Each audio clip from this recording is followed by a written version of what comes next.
নমস্কার গাইস, আমি বিশ্বজিৎ ক্রিকেট বলছি। বিশ্বজিৎ ক্রিকেট চ্যানেলটা অবশ্যই সাবস্ক্রাইব করবেন এবং লাইক করবেন। তো আজকে যে ভিডিওটা বানাচ্ছি সেটা হচ্ছে ইন্ডিয়া কি ইংল্যান্ডকে হারাতে পারবে সেমিফাইনালে। তো ফার্স্ট অ্যান্সারটা হচ্ছে ওখানে তো বৃষ্টির সম্ভাবনা প্রচুর আছে। তো বৃষ্টি যদি হয় তাহলে সেক্ষেত্রে ইন্ডিয়া অটোমেটিক ফাইনালে চলে যাবে। কারণ কোনো রিজার্ভ ডে কিছু নেই, ঠিক আছে।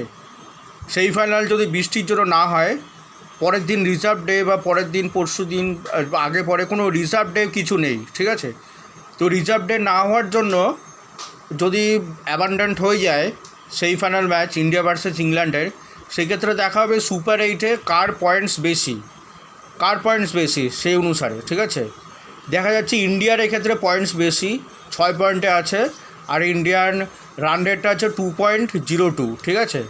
অপরদিকে ইংল্যান্ডের পয়েন্টটা হচ্ছে 4 পয়েন্ট, ঠিক আছে, আর ইংল্যান্ডের রান রেট হচ্ছে 1.99, ঠিক আছে। তো মানে যে কোনো দিক থেকেই ইন্ডিয়া বেটার পজিশনে আছে। যদি সেমিফাইনালে না হয়, ইন্ডিয়া অটোমেটিক ফাইনাল চলে যাবে, ঠিক আছে। 27শে জুন কিন্তু সেমিফাইনাল ম্যাচ ইন্ডিয়া ভার্সেস ইংল্যান্ডের, মানে কালকেই হবে, ঠিক আছে। তো 27শে জুন কালকেই ম্যাচটা হচ্ছে।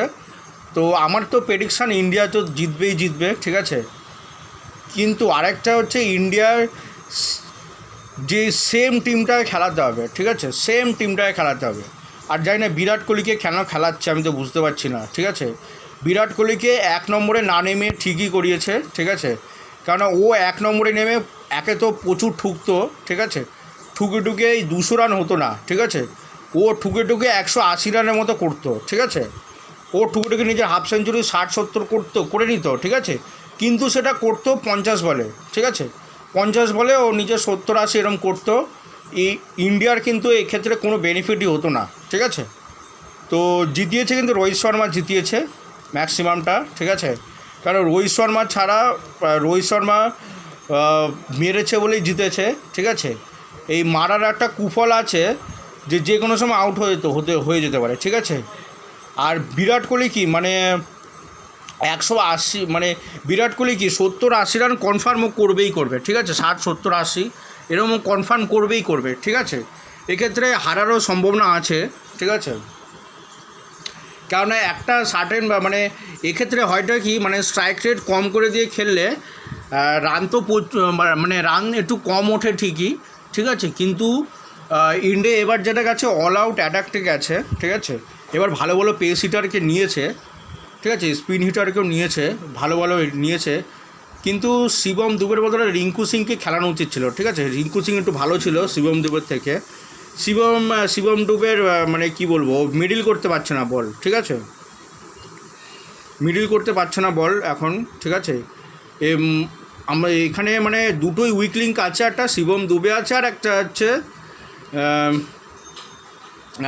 একটা হচ্ছে রবীন্দ্র জাদেজা, ঠিক আছে। এই দুটো উইক লিঙ্ক আছে ইন্ডিয়ার ব্যাটিংয়ে, ঠিক আছে। আর একটা বিরাট কোহলি, ঠিক আছে। বিরাট কোহলি জানি না কী হয়েছে, মানে মিনিমাম তো একটা রান তো করবে, সেটাও করে না। আর বিরাট কোহলি ফার্স্ট ওয়ান ডাউনে যদি ওখানে নামায় না, ও প্রচুর ঠোকে, স্ট্রাইক রেটটা কম।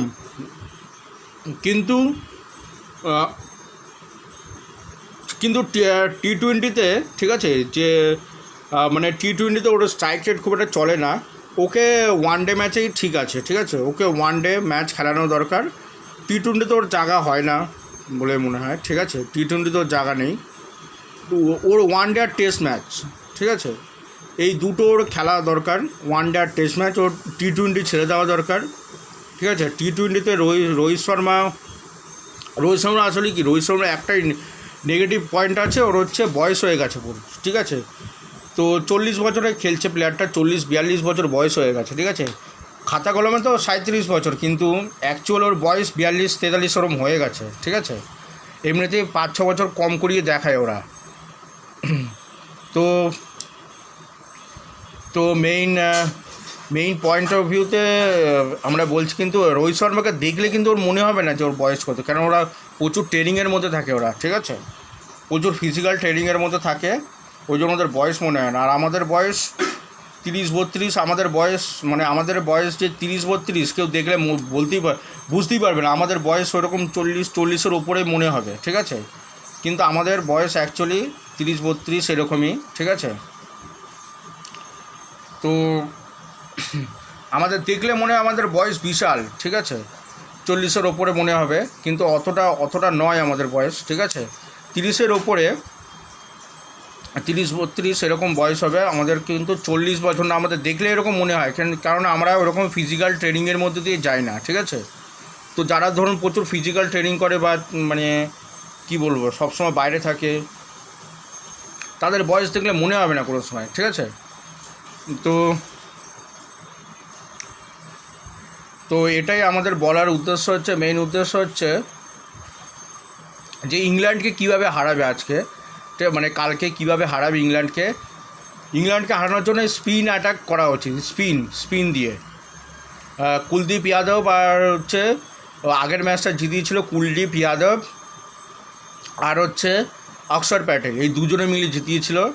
বাকি বলারও তো দেখেছেন কীভাবে মার খাচ্ছিল, হার্দিক পান্ডিয়া কীভাবে মার খাচ্ছিল, রবীন্দ্র জাদেজা যদি দিত আরও মার খেত রবীন্দ্র জাদেজা, ঠিক আছে?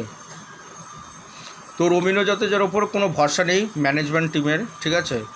মাঝে মাঝে দেখি রবীন্দ্র জাদেজার আগে অক্ষর প্যাটেলকেও নামিয়ে দেয়, না ওর ব্যাটিংয়ের ওপর না ওর বলিংয়ের ওপর কারোর ভরসা আছে। ওর একটা প্লাস পয়েন্ট আছে, ওর হচ্ছে ফিল্ডিংটা ভালো, ঠিক আছে? ফিল্ডিংটা ভালো, ম্যানেজমেন্ট ঠিকই করেছে রবীন্দ্র জাদেজাকে বল না দিয়ে, ঠিক আছে? ওকে খেলিয়েছে কারণ হচ্ছে ও একটা অলরাউন্ডার বলে, কিন্তু অলরাউন্ডারের মধ্যে ব্যাটিংটা হচ্ছে উইকনেস, মেইন উইকনেস হচ্ছে ব্যাটিং, ঠিক আছে? তো ইংল্যান্ডের বিরুদ্ধে সেম টিম নামানো উচিত, ঠিক আছে? কিন্তু একটা চেঞ্জেস করতে পারে, রবীন্দ্র জাদেজার বদলে অন্য কোনো রিঙ্কু সিং বা এদেরকে নেওয়া দরকার, ঠিক আছে? কেন ইন্ডিয়াতে অলরেডি 6টা বোলার আছেই, ঠিক আছে? আর কত বলার দরকার আমি জানি না, অলরেডি 6টা বোলার আছে। হার্দিক পান্ডিয়াও বল করছে নিয়মিত, ঠিক আছে? হার্দিক পান্ডিয়া আছে, অর্শদীপ সিং আছে, বুমরা আছে, ঠিক আছে? এইদিকে কুলদীপ যাদব আছে, তারপরে হচ্ছে কুলদীপ যাদব, তারপরে অক্ষর প্যাটেল আছে, ঠিক আছে? রবীন্দ্র জাদেজা বল করতে পারে, ঠিক আছে? 6টা বলার যথেষ্ট, ঠিক আছে? আর বেশি দরকার নেই, 7-8টার অপশানের দরকার নেই, 6টা বলার যথেষ্ট। অস্ট্রেলিয়া মেইন হেরেছে হচ্ছে রোহিত শর্মার জন্য, ঠিক আছে? রোহিত শর্মা যদি ওইভাবে না মারতো জিততে পারতো না এখন তো কোনো দিনই, ঠিক আছে? মেইন হচ্ছে রোহিত শর্মার টার্নিং পয়েন্ট ম্যাচের। আর অস্ট্রেলিয়া স্পিন বরাবরই উইক, জানি না কেন সিরাজকে নিয়েছিল ফাইনাল ম্যাচে, ঠিক আছে? যখন দেখেছে সেমিফাইনালে পর্যন্ত কিমার খেয়েছে, ঠিক আছে? কিমার মেরেছে নিউজিল্যান্ড, মোহাম্মদ সিরাজকে, মনে হচ্ছিল মোহাম্মদ সিরাজ মনে একাই নিউজিল্যান্ডকে জিতিয়ে দেবে, ঠিক আছে? তাও ওকে ফাইনালে নিয়ে গেছে, ঠিক আছে? জানি না কেন নিয়ে গেছিলো। ইন্ডিয়ান পিচে সবসময় স্পিনার, একটা ভালো স্পিনার রাখা দরকার, ঠিক আছে? তো কোন উদ্দেশ্য, ওর বদলে যদি একটা ভালো ব্যাটসম্যান খেলাতো তাহলে ইন্ডিয়ার রানটা একটু বাড়তো, ঠিক আছে? এছাড়া ইন্ডিয়া যে ফাইনালে হেরেছে তার একটা মুখ্য কারণ হচ্ছে ডিউ চলে এসেছিলো, ডিউ একটা মুখ্য কারণ। এছাড়া ইন্ডিয়া এমনিতেও প্রচুর কম রান বানিয়েছিল, ঠিক আছে? তো যে সময় সেমিফাইনাল হয় সেই সময় সবাই একসঙ্গে ফেল করে, ঠিক আছে? এর আগে সুপার এইট ম্যাচে এরা বরাবরই খুব ভালো খেলেছিল, ঠিক আছে? World cup, ODI world cup 2023-এও এরকম হয়েছিল, ঠিক আছে? সুপার এইটের দুর্দান্ত পারফরম্যান্স, ঠিক আছে? কিন্তু সেমিফাইনালে হারার একটা চান্স ছিল, কারণ হচ্ছে নিউজিল্যান্ড যেভাবে মারছিল, ঠিক আছে? ওদের একটা মিচেল বলে একটা প্লেয়ার ছিল, কী জানি নামটা পুরোটা মনে আসছে না, মিচেল বলে একটা প্লেয়ার ছিল, ড্যালেল মিচেল না কী যেন একটা প্লেয়ার ছিল, ঠিক আছে? মিচেল বলে একটা প্লেয়ার ছিল, যা মারছিল, আর সিরাজকে যদি আর 2টো ওভার দিত ম্যাচ ওখানে শেষ হয়ে যেত, ঠিক আছে? তো ইংল্যান্ডের প্রথম যে উইকনেস আছে, প্রথমে আর জর্জ বাটলারকে আউট করতে হবে যে করে হোক, ঠিক আছে? ফিলিপ সলকে নিয়ে আমার অতটা চিন্তা নেই, কিন্তু জর্জ বাটলারকে আউট করতেই হবে যে করে হোক, ঠিক আছে? জর্জ বাটলার যদি টিকে যায়, ওর হাতে এমন শট আছে, ও ও খেললে ও স্পিনারদেরও ভালো খেলে, ঠিক আছে। এটা হচ্ছে ওদের মেইন ইয়ে আছে। আর যদি জস বাটলার আউট হয়ে যায় তাদের ওদের স্পিন ভালো খেলার মতো কোনো প্লেয়ার থাকবে না, ঠিক আছে। সবই আয়ারাম গেয়ারাম প্লেয়ার, ঠিক আছে। জস বাটলারই ওদের মেইন প্লেয়ার, ঠিক আছে, ওদের ক্যাপ্টেন যেটা আছে। একবার যদি জস বাটলারকে আউট করতে পারে ব্যাস, কেননা আগের বার হেরেছিল এই ইংল্যান্ডের কাছে, হেরেছিল সেমিফাইনাল, ঠিক আছে। এই জস বাটলারই হারিয়ে দিয়েছিল। তখন হেলথ ছিল, অ্যালেক্স হেল ছিল, এখন অ্যালেক্স হেলকে নেয়নি, ঠিক আছে। এখন ফিলিপ সল্টকে নিয়ে এসছে। তো প্রথমে জস বাটলারকে যদি একবার আউট করে দেয়, ঠিক আছে, ব্যাস ইংল্যান্ড টিম অটোমেটিক শেষ হয়ে যাবে, ঠিক আছে। কিন্তু ইংল্যান্ডের একটা পজিটিভ পয়েন্ট হচ্ছে ওদের সমস্ত লাস্ট বলার পর্যন্ত ওদের ব্যাটিং করতে পারে, ঠিক আছে। লাস্ট বলার পর্যন্ত ক্রিস জর্ডন ও পর্যন্ত 6 মেরে ম্যাচ জিতিয়ে দিতে পারে, ঠিক আছে। এরকম প্লেয়ার আছে ওদের। পুরো 11 জনই পুরো ব্যাটিং করবে, ঠিক আছে, ব্যাটিং করে নেবে। কিন্তু ইন্ডিয়ার মধ্যে এরকম নেই। ইন্ডিয়ার লাস্টের 3টে একদম ব্যাটই ধরতে পারে না, অর্শদীপ সিং, জাসপ্রীত বুমরা আর হচ্ছে কুলদীপ যাদব, ঠিক আছে। ইন্ডিয়া খেলে হচ্ছে টোটাল 8টা ব্যাটসম্যান নিয়ে খেলে ইন্ডিয়া, ঠিক আছে। তাও তার মধ্যে 3টে অফ ফর্মে আছে এখন, ঠিক আছে। রবীন্দ্র জাদেজাকে তো বাদই দিলাম, ঠিক আছে। তো এটা আমি বলার ছিল, ইংল্যান্ড কিন্তু দুর্ধর্ষ একটা টিম, ঠিক আছে।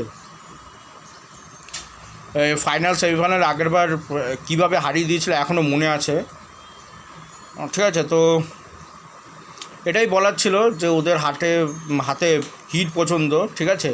জস বাটলারের সামনে জাসপ্রীত বুমরা আর কুলদীপ যাদবকে নিয়ে আসা হচ্ছে শুরুতেই, ঠিক আছে। শেষের দিকে যদি সেট হয়ে যাওয়ার পর তখন নিয়ে এসে কোনো লাভ নেই, ঠিক আছে। আর এখন দেখছি অর্শদীপ সিংকে দিয়ে বল ওপেনিং করাচ্ছে, এটা কোনো মতেই উচিত না। জাসপ্রীত বুমরাকে দিয়ে বলিং করানো উচিত প্রথমেই, ঠিক আছে। কারণ সবচেয়ে অভিজ্ঞ বলারের দরকার আছে। যা অর্শদীপ সিংয়ের বদলে যদি বুমরাকে দিয়ে ওপেনিং করায় বলিংয়ের, ঠিক আছে, তাহলে সেটা ইন্ডিয়ান টিমের পক্ষে ভালো হয়, ঠিক আছে। তো ভিডিওটা ভালো লাগলে অবশ্যই সাবস্ক্রাইব করবেন এবং লাইক করবেন। ধন্যবাদ।